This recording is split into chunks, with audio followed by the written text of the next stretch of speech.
Join me for the prayer for illumination.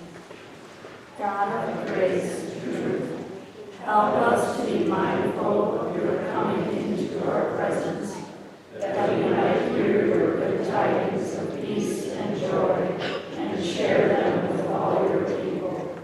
In your holy name we pray. Amen. A reading from the Psalter. Hear the word of the Lord. O Lord, our sovereign, how majestic is your name in all the earth. You have set glory above all the heavens. Out of the mouths of babes and infants you have founded the bulwark because of your foes, to silence the enemies and the avenger. When I look at your heavens and the work of your fingertips and the moon and the stars that you have established, what are human beings that you are mindful of them, mortals that you care for them? Yet you have made them a little lower than God and crowned them with glory and honor. You have given them dominion over the works of your hands. You have put all things under their feet, all sheep and oxen, and also the beasts of the field, the birds of the air, and the fish of the sea, whatever passes along the paths of the sea. O Lord, our sovereign, how majestic is your name in all the earth. The word of the Lord. Thanks be to God. Amen. Amen.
chapter, beginning with the first verse. Listen to what the Spirit is saying to the community of faith this day. In the beginning, when God created the heavens and the earth was a formless void, and darkness covered the face of the deep, while a wind from God swept over the face of the waters. Then God said, "Let there be light," and there was light. And God saw that the light was good, and God separated the light from the darkness. God called the light day, and the darkness he called night. And there was evening and there was morning, the first day. And God said, "Let there be lights in the dome of the sky to separate the day from the night. And let them be for signs and for seasons and for days and years. And let them be lights in the dome of the sky to give light upon the earth." And it was so. God made the two great lights, the greater light to rule the day, and the lesser light to rule the night, and the stars. God set them in the dome of the sky to give light upon the earth, to rule over the day and over the night, and to separate the light from the darkness. And God saw that it was good. And there was evening and there was morning. That was the fourth day. This is the word of the Lord. Thanks be to God. It was exactly 23 years ago next week that we got the telephone call that Tuesday afternoon at home in Dubuque, Iowa, from my mother. We had just returned from the Twin Cities the day before, having celebrated on Sunday my ordination as a minister of the Word and Sacrament in the Presbyterian Church USA. My father, who was slowly dying of chronic lymphocytic leukemia, was unable to make it to the service at Westminster Presbyterian Church. But one of my dearest friends videotaped the entire ceremony, and we all watched it together later that same evening in his room at Fairview Southdale Hospital.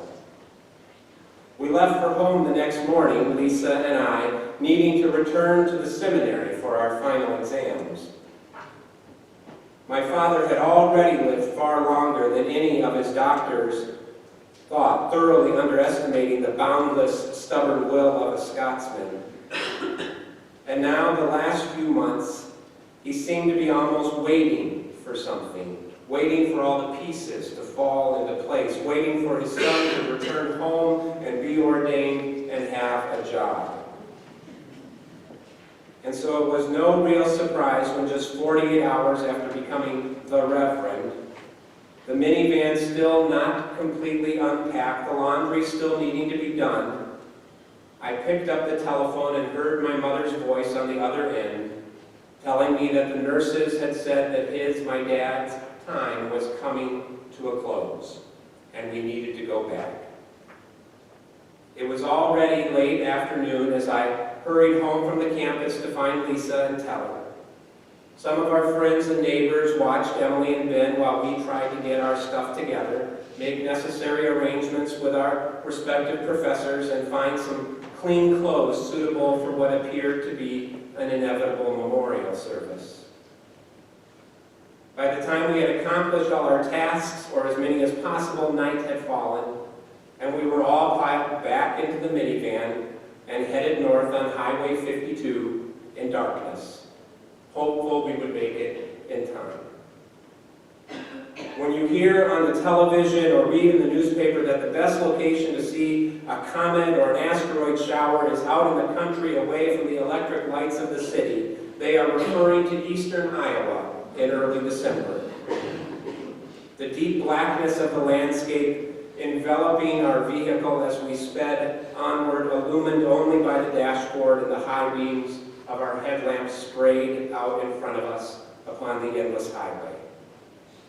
A cup of convenience store coffee in Postville, and soon I was the only one awake, still hours from our destination.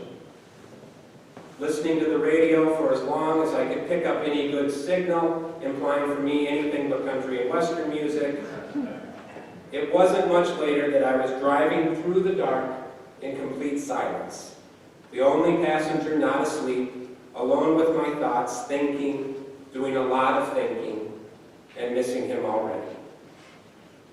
Time both stopped and passed effortlessly, along as we edged closer and closer, the road growing behind us, the lights of the city beckoning, drawing us toward them. It was just before midnight when, after dropping the kids off with their grandparents, Lisa's parents, we pulled into the hospital parking lot and made our way up the elevator to the painful familiarity of the 8th floor, the oncology unit, my father's second home.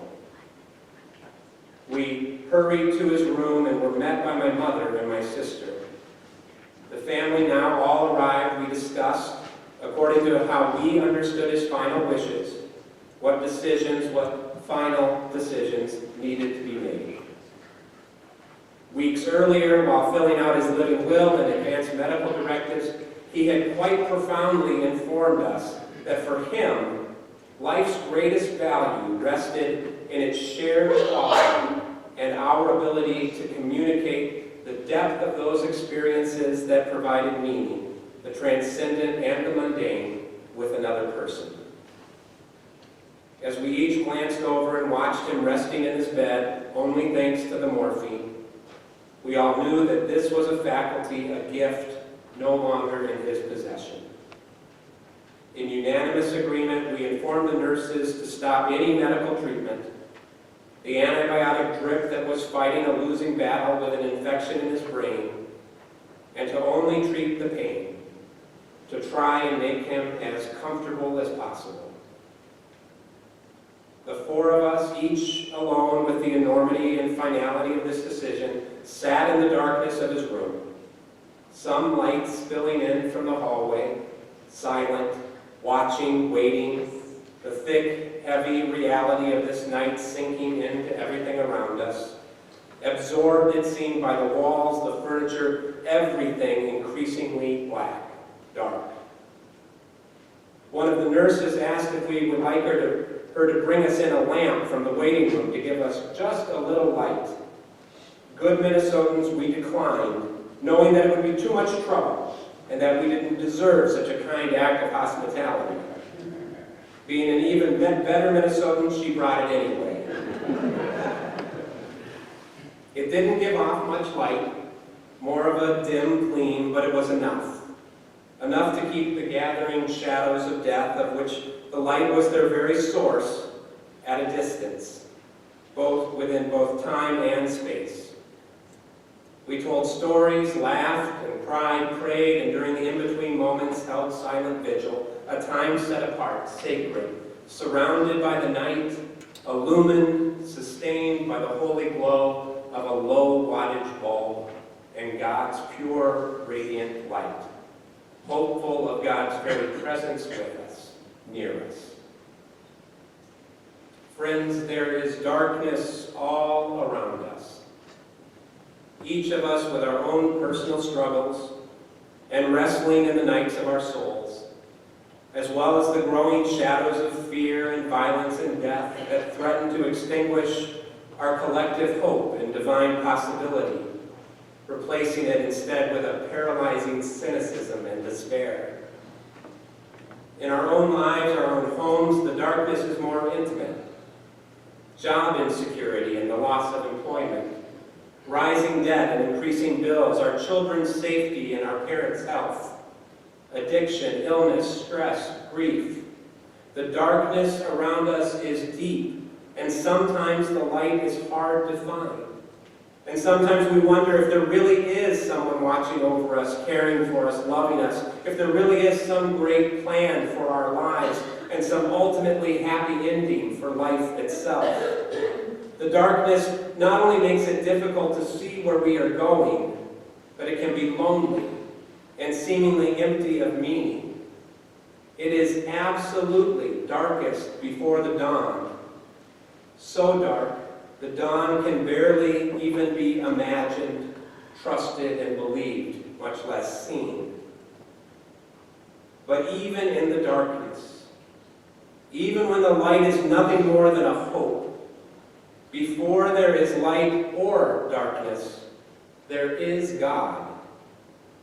In the beginning, when God created the heavens and the earth was a formless void, and darkness covered the face of the deep, while a wind from God swept over the face of the waters. Then God said, "Let there be light." And there was light. And God saw that the light was good, and God separated the light from the darkness. God created it all, the light and the darkness. And God is present in the light and the darkness. God doesn't show up when the light appears. God makes the light, creates the light.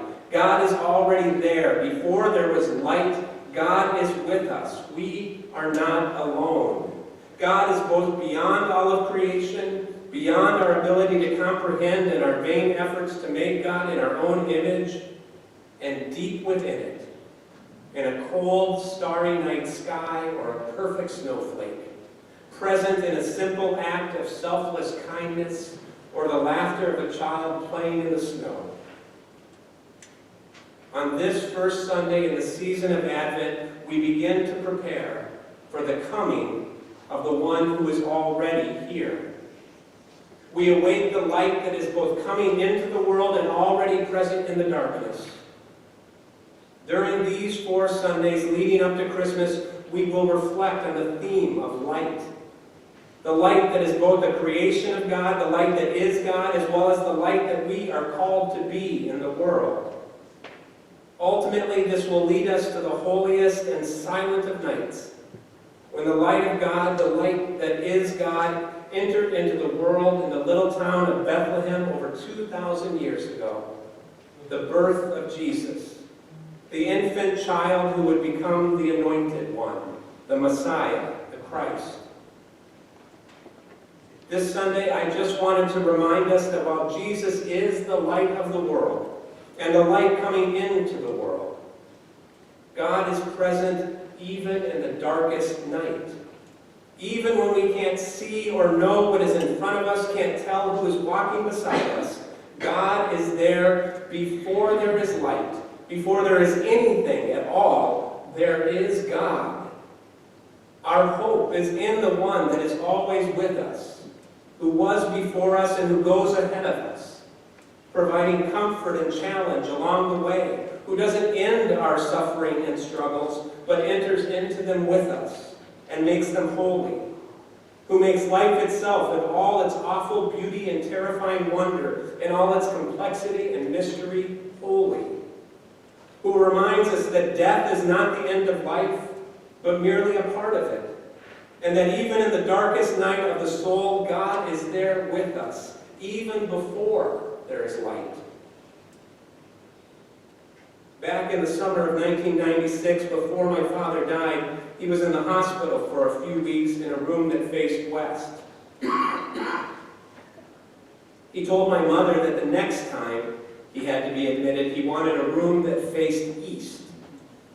There was something about seeing the sun setting as opposed to the sun rising that he just didn't care for.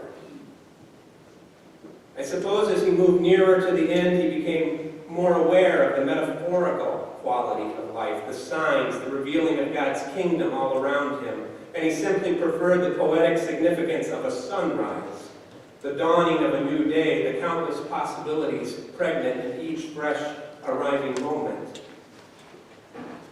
My father died early in the morning, and after the doctors and nurses had done what they needed to do in his room, I went back in and looked at his body laying in the hospital bed. I noticed the lamp on the table, still giving off its warm glow that we had gathered around the night before, though it had failed to keep the darkness of night and the shadow of death at a distance from my father. Then as I looked on, the room slowly became brighter, the sun pushing over the horizon, and my dad's east-facing window seemed to be collecting it and filling the previously dark and empty space with light to where you could no longer even tell if the little lamp was on. Before there was light, there is God. In the darkness, there is God. Beyond the darkness and beyond the light, there is God. And God is with us. God is with us. And to God alone be all the glory